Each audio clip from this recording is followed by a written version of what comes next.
the last speaker before lunch, Dr. Scientist Hero. Geoff Ling did not think about the brain in abstract terms. Having watched young men and women die, he has dedicated his career to understanding how battlefield explosions cause brain injury and how to improve recovery. He spent 2 tours in Afghanistan and Iraq.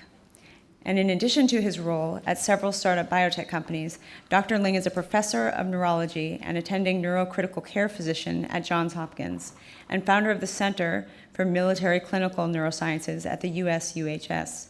Ling also founded the Biotechnology's office at DARPA and was one of the architects of the Obama Brain Initiative. Please welcome all-around badass, Geoff Ling.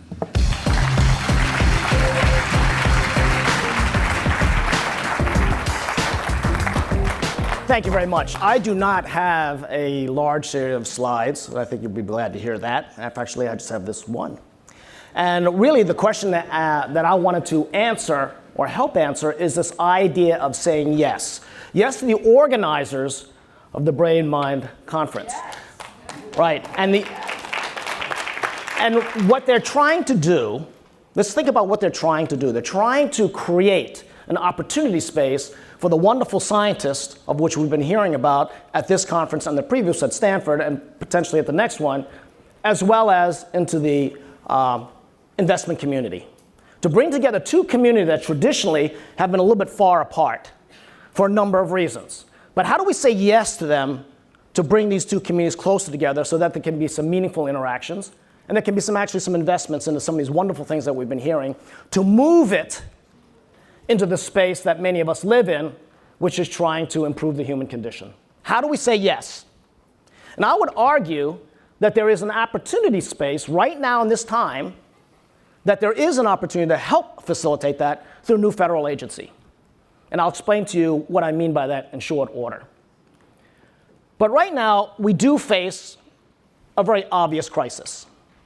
And the science, the only way we're going to get out of it is to science the heck out of it. There are 7,000 known diseases, 7,000. There's only 500 known treatable, of those sort of treatable. Only 500 are treatable. 7,000 known diseases, only 500 are treatable. Think about that just for a minute. It's not for lack of investment. It's not for lack of intellectual effort. The problem, I think, is exactly what's being articulated by the founders of this conference is somehow we can't get that wonderful solutions out of the laboratory. All the things you've been hearing about today have got to get out of the lab. Right now, they're in the lab. And they need to get out of the lab and into the hospitals. And it's as simple as that. So how do we do that? How do we create that yes opportunity? So let me digress for a minute and talk about another place for which there was this same kind of urgency. And that was in 1957. In 1957, Sputnik went up. The US got beat. Hands down, the US got beat. How did they get beat? By the Russians. Russians' economy is 1/10 the United States. They had nowhere near the scientific capacity that the United States had, and yet they got beat. And they got beat for a number of reasons, but President Eisenhower felt that at that time, remarkably, that he thought that the thought process, both on the government side and on the academic side, had become staid and bureaucratic. So he wanted to change that. And he changed that by launching an agency to cross the divide. And it was, of course, called DARPA, the Advanced Research Project Agency for Defense, DARPA. And over that period of time, the DARPA process, which was different at that time, and I would argue is still different to this day, had remarkable successes. We can enumerate them, but I won't. But at the same time, I want to point this out. They had remarkable failures, dramatic failures. In fact, they had more failures than they had successes. But in their failures, they learned something. We all learn from our failures, number one. Number two is they didn't fail because they didn't try. That was one thing they did not do. They always tried. But in their failures, they learned something which they were able to build upon. And honestly, if you're not failing, you're not pushing. Correct? So, in this, I would argue that the timing is appropriate for a DARPA-like federal agency. And I've been working hard on this. This is not something I'm just speculatively talking about. I've been working really hard on this, and I'm happy to say that the Advanced Research Project Agency for Health, which I called DARPA, is in fact been given the green light by the Secretary of Health and Human Services to do a pilot demonstration to prove to him that this would work. So this is not some pie-in-the-sky thing that some knuckleheaded old retired Army colonel's coming about. I really truly believe this, because what does DARPA do, and what would DARPA do? It would be a source of non-dilutive, for the investors up here, the non-dilutive capital from the government to cross that high-risk divide that is known as the Valley of Death. With a remarkable, wonderful science that comes up to a certain point, it is ready to go into advanced translational research and development opportunity spaces, but yet the risk is still high. You heard a lot of wonderful talks today, and I did too. I listened to them all. They're great. But what did you not hear? You did not hear what is the MVP, the minimally viable product. You did not hear what is the use case. You did not hear what risk level they thought they were at. These are the people who know the work better than anybody else. And yet you, the investors sitting here, have not read all the papers, do not know what's the risk. What's my return on investment? When am I going to see my cash back? Because it's not just your money, it is your investment group's money. You didn't hear any of that. At the same time, we have to find a way, recognizing this, that somebody has to ask those questions and be ready to back it up to cross that divide. There has to be an investment group on one side saying, you need to give me this. And the scientists will say, I can give you that, and to marry the two. DARPA does that beautifully. I was at the agency for 13 years. It does it beautifully, but it doesn't do it for health in a large way. It does do it for health in some. We all know that. Dr. Church knows that. Dr. Boynton knows that. A number of the folks in here know that because they get some DARPA funding. But that's not DARPA's prime mission. DARPA's prime mission is to safeguard the United States of America against cyber attack, against nuclear attack, and all that other nasty stuff. And they do a good job at it. They do a really good job at it. Health is one small element of it. But health, we know, is so big that it deserves its own place. Correct?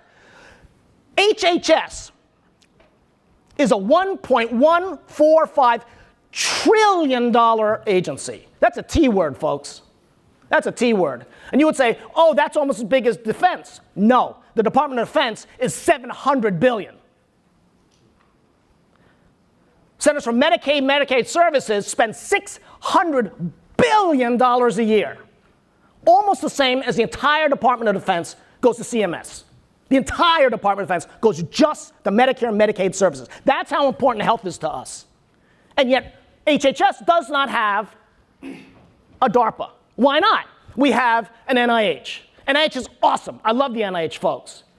But they are not in the business of crossing that divide. They're not. And it's okay. They're doing what they need to do, is build foundational knowledge to create that basic foundation that we need to build on. But we need something to pull it across the finish line. And so, in my opinion, what we need to have an agency who's devoted to doing just that, to making a clear change in clinical practice. The goal should be, does whatever we're doing make a clear change in clinical practice? If it doesn't belong at DARPA, it belongs at NIH. But once it does, it needs to have an investment community in collaboration, where the non-dilutive money can take it past that early risk phase so the investment community can pull it back. But the investment community has to come forward and talk to the scientists in a forum that allows them to say, what is the MVP? What is my ROI? What is my timeline? And blah, blah, blah, blah, blah. In my mind, if you look at the Hallmark Catechism, as Tom had put up on the board before, it's worth looking at. It's how we lived at DARPA. And I'll just summarize it very simple. One is, what are you trying to do? If you're trying to cure cancer, which cancer? Thyroid cancer. Which thyroid cancer? Follicular thyroid cancer. Good. Now I know what you're trying to do. Right? To understand the brain, that's a big thing. But if I'm trying to go after reactive depression, I can get that. If I'm going after multi-system atrophy from Parkinsonism, I get that. I get that. Second, how are they doing it today? Where's my start of my journey? They're doing today, blah. What do I hope to achieve? I hope to achieve the therapy from MSA, from Parkinsonianism. Got it. So now let's draw out that path from point A to Z. We can timeline it. We can try to figure out how much money it's going to be. We can actually assess the risk. Because I tell you, when you talk about risk, the scientists have a risk called scientific risk. The investors have a risk called gonna go broke. All right? And that is something that has to be recognized from the scientist side as well as understood from the investor side. But there is a place in my mind for non-dilutive government funding to help bridge that divide. For that reason, I've pushed very hard with a good friend of mine, Mr. Bob Wright. And Mr. Bob Wright has been actually the winds behind the sails of this. I couldn't do this alone. So Bob Wright sadly lost his wife to pancreatic cancer. Sadly. Who is Bob Wright, you would ask? He was the former CEO of NBC. And he was the former vice chair of GE. Bob Wright launched The Apprentice. Bob lost his wife tragically to pancreatic cancer. And in spite of his wealth, in spite of his connections, there was nothing that could be done for his wife. He also has a grandson, who suffers from autism. And he founded Autism Speaks. With his help, we in fact are launching DARPA. That is how I've been able to get through to the administration. And I've worked hard. I've got the support of Dr. Geoff, the Assistant Secretary of Health, Dr. Cadillac, the Assistant Secretary for Preparedness and Readiness. And by combining the two of them with this, we've gotten the Secretary Azar, we have briefed Vice President Pence, and I do have a draft executive order to launch DARPA on President Trump's desk. And so in the end of the day, we are close. But in my mind, there's no time like now than to have a DARPA. Thank you.